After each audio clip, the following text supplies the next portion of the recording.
Second, effect of thought and circumstances.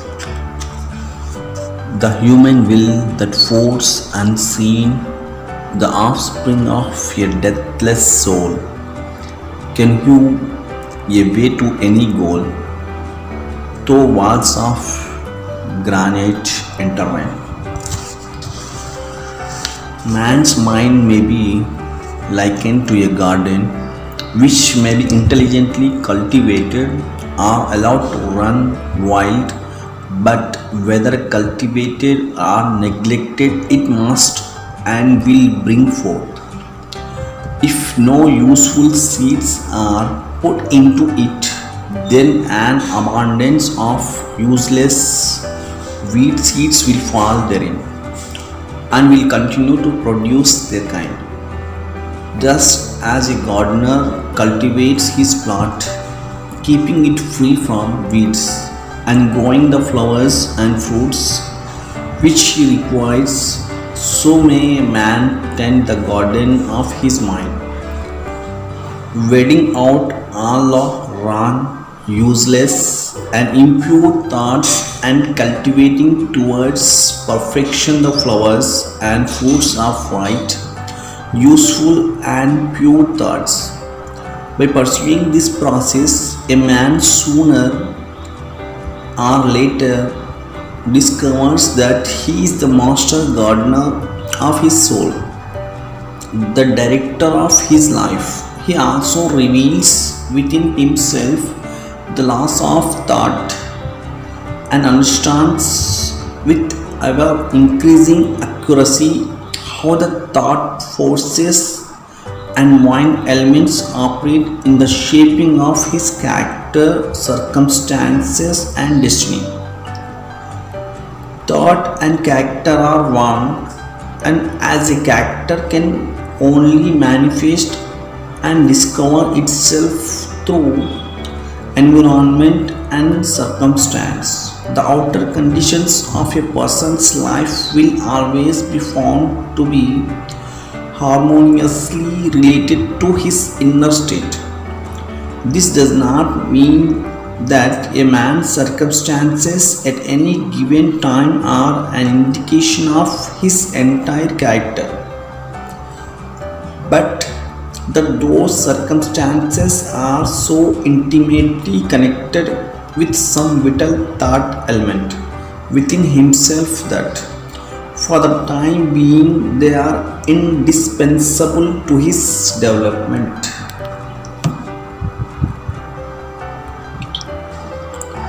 Every man is where he is by the law of his being. The thoughts of which he has built into his character have brought him there, and in the arrangement of his life there is no element of chance, but all is the result of a law which cannot err. This is just as true of those who feel out of harmony with their surroundings as of those who are content with them. Circumstances grow out of thoughts. As a progressive and evolving being, man is where he is that he may learn, that he may grow.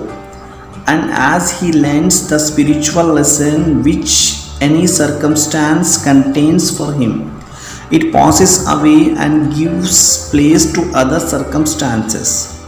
Man is buffeted by circumstances so long as he believes himself to be the creature of outside conditions. But when he realizes that he is a creative power and that he may command the hidden soil and seeds of his being out of which circumstances grow, he then becomes the rightful master of himself. That circumstances grow out of thought, every man knows who has for any length of time practiced self-control and self-purification, for he will have noticed that the alteration in his circumstances has been in exact ratio with his altered mental condition. So true is this that when a man earnestly applies himself to remedy the defects in his character and makes swift and marked progress, he passes rapidly through a succession of vicissitudes.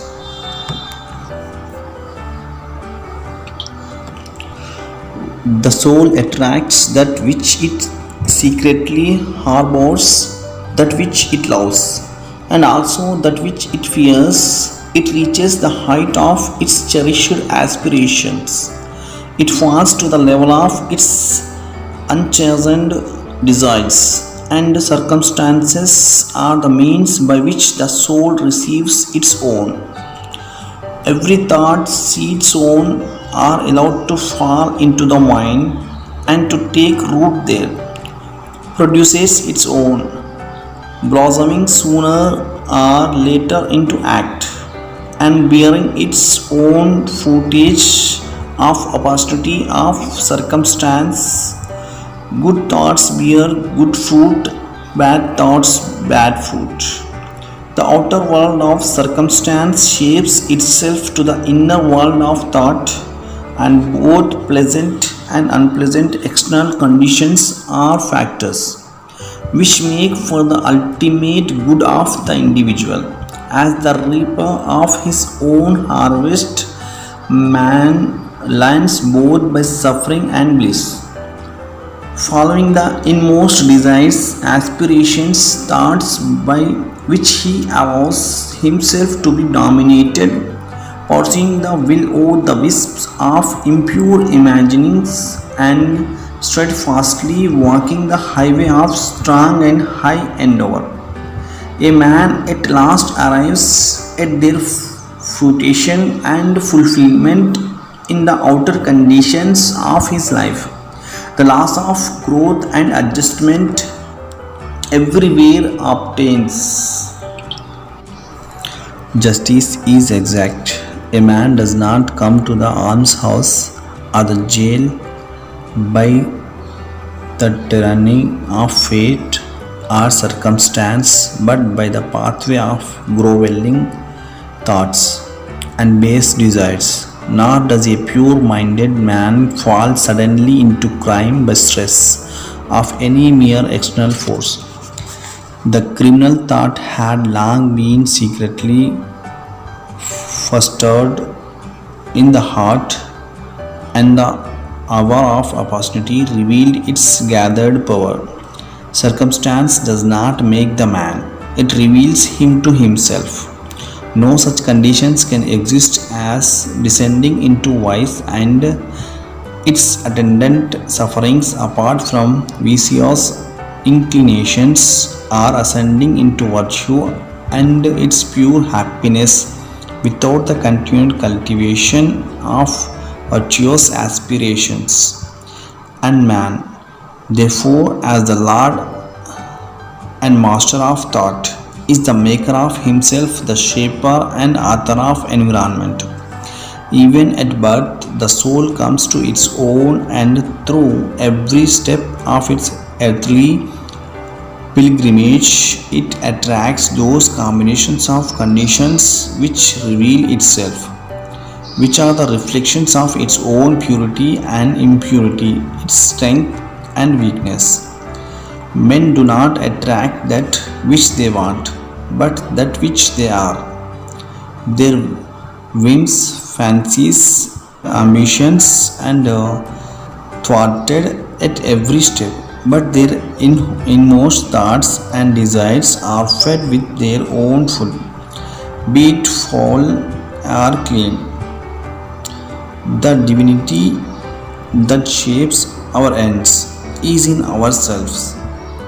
It is our very self. Only himself manacles man. Thought and action are the gaolers of fate. They imprison being base. They are also the angels of freedom. They liberate being noble. not what he wishes and prays, for does a man get, but what he justly earns. His wishes and prayers are only gratified and answered when they harmonize with his thoughts and actions. In the light of this truth, what then is the meaning of fighting against circumstances? It means that a man is continually revolting against an effect without, while all the time he is nourishing and preserving its cause in his heart. That cause may take the form of a conscious voice and or unconscious weakness, but whatever it is, it stubbornly retards the efforts of its processor and thus calls aloud for remedy.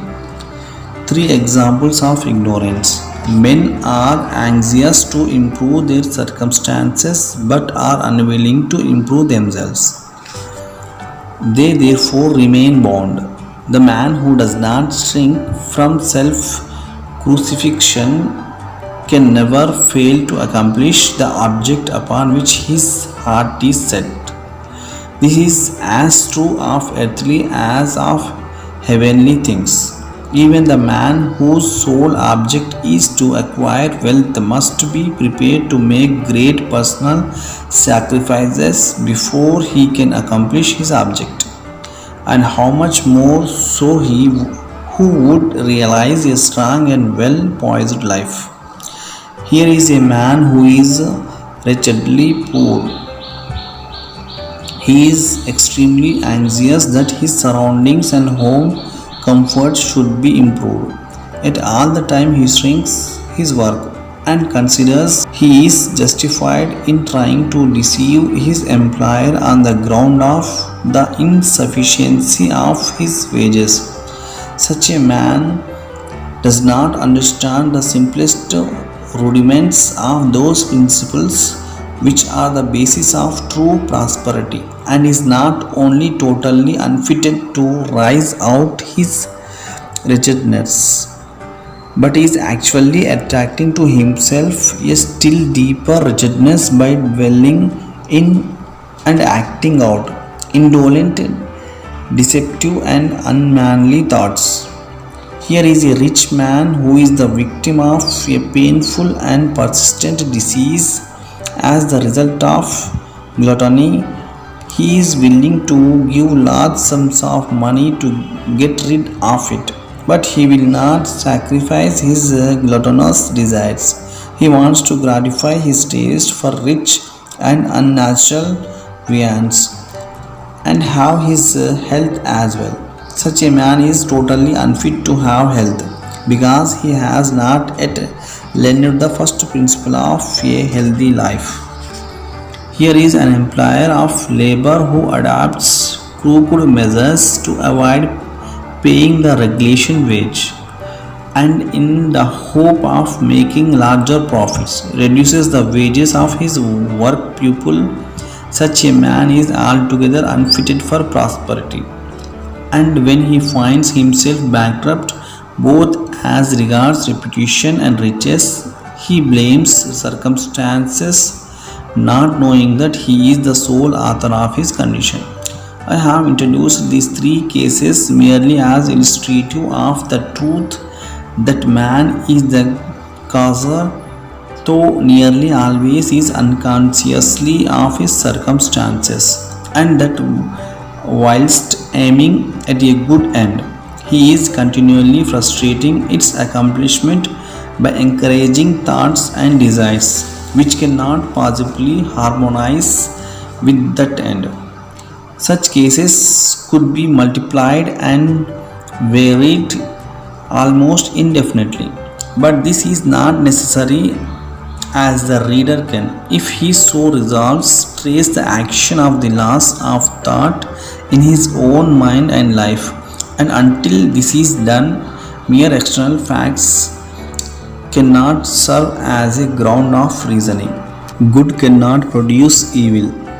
Circumstances, however, are so complicated, thought is so deeply rooted, and the conditions of happiness vary so vastly with individuals that a man's entire soul condition, although it may be known to himself, cannot be judged by another from the external aspect of his life alone. A man may be harnessed in certain directions, yet suffer privations. A man may be disharnessed in certain directions, yet acquire wealth. But the conclusion usually formed that the one man fails because of his particular honesty and that the other prospers because of his particular dishonesty is the result of a superficial judgment which assumes that the dishonest man is almost totally corrupt and the honest man almost entirely virtuous. In the light of a deeper knowledge and a wider experience, such judgment is found to be erroneous. The dishonest man may have some admirable virtues which the other does not possess, and the honest man obnoxious vices which are absent in other. The honest man reaps the good results of his honest thoughts and acts. He also brings himself the sufferings which his vices produce. The dishonest man likewise garners his own suffering and happiness. It is pleasing to human vanity to believe that one suffers because of one's virtue, but not until a man has extirpated every sickly, bitter, and impure thought from his mind and washed every sinful stain from his soul.